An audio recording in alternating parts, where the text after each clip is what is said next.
Okay, so ang ginamit natin is yung Ansel FX 2000. Okay, so ayan, check natin kung ano magiging kalalabasan. So Japan, ayan, wait tayo. Automatic scan yan guys, naka-on yung susi. Ayan.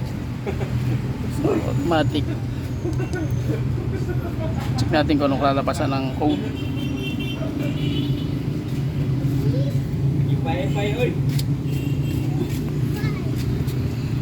ECT. Huwag lay, masira yan lay. Engine. Red fault codes. Charge air cooler temperature sensor circuit high. So problema yung ano niya. Startability malfunction. Charge air cooler circuit high. So startability malfunction. So sa air cooler temperature lang problema to guys.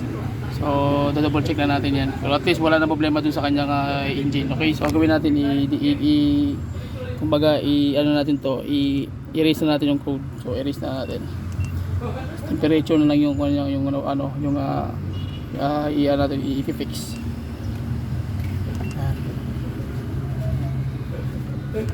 Raise double joint para surbol.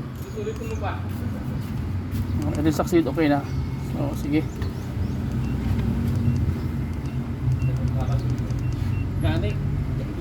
So start na natin.